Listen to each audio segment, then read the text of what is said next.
Yaş doğan unutmaz, sıcaktan bilen dağdaş ülmaz. Bir günlük şohun yürekte bakı kalmaz. Yoldaş bolma boş oynan uz kalma tansiyori. Emelin dellek bilen dünya bilen yar için. Emelin tellet geleceğin ne biti yaş doğan yetiş.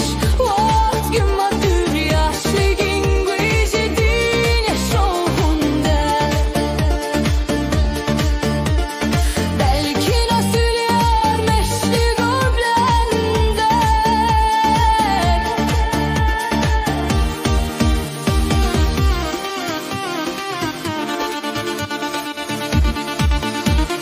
Dünya akıllı zahmet bilen beyliyer dünya değiller. Bir ay tanz edip kazan ilyan bin dollar. Bir fikirin bilen milyon dolar edip bolar. Gel biz ol yolda bulaylı akıl bilen kazanaylı pul. Emelin tellet geleceğin ne biti yaş doğan yetiş. Vakt gün madır yaşlığın gücüdün yaşoğunda. Akıl bilen açıl yar menziller belendir.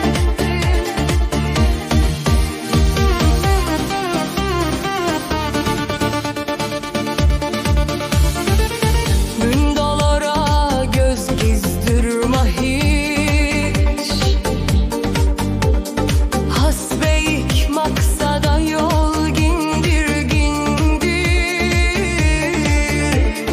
Arzuların bilelen takıl bilen git. Vatanın için hem özün için beygişet. Emelin tellet geleceğin ne biti yaş doğan yetiş. Vakt gün madır yaşlığın gücüdün yaşoğunda.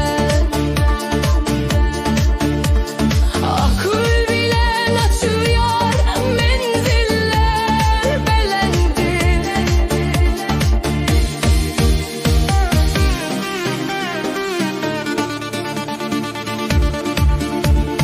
Yitirme umudu Allah'tan dile. Yitirme motivasyonu Türkmen ruhu